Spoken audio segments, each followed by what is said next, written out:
Sa paanong paraan nyo ba gustong hatiin ito?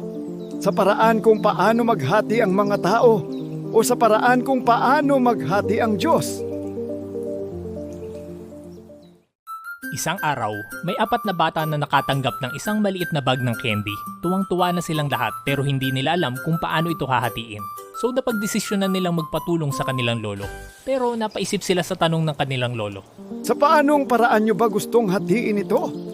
Sa paraan kung paano maghati ang mga tao o sa paraan kung paano maghati ang Diyos? Siyempre, na-excite ang mga bata.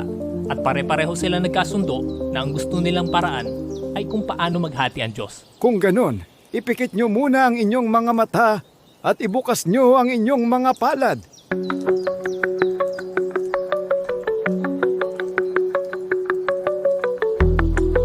Sige, imulat nyo na ang inyong mga mata. Nagulat ang mga bata pagmulat ng kanilang mga mata. Wow!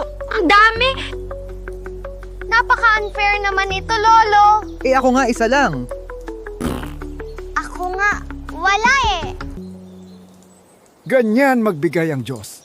Hindi laging pantay-pantay, pero siguradong may dahilan ito na tanging siya lamang ang higit na nakakaalam.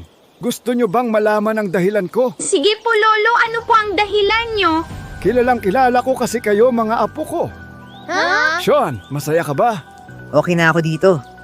Alam kong hindi yan sapat para sa'yo, pero binigyan kita ng isa. Kasi gusto kong matuto kang magbaba ng iyong pride at humingi sa iba. Aya, binigyan kita ng marami. Masaya ka ba? Opo, Lolo. Pero nalungkot ako nung nakita kong mas marami ang ibinigay mo kay Baste. Yan mismo ang dahilan. Kilala kita na madali kang mainggit. Gusto kong matuto kang makontento at maging masaya sa kung ano ang meron ka.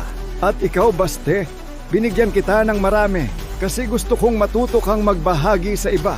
Gusto kong mawala sa iyo ang pagiging madamot mo. Eh ako, Lolo, bakit di mo ako binigyan? Hindi mo ba ako love? Siyempre naman, Rita, love kita. Hindi kita binigyan kasi parating sumasakit ang iyong sirang ngipin. Ayaw ko nang mas lumala pa ang iyong nararamdaman. Ano ang lesson sa kwentong ito? Kayo na ang bahala mag-isip.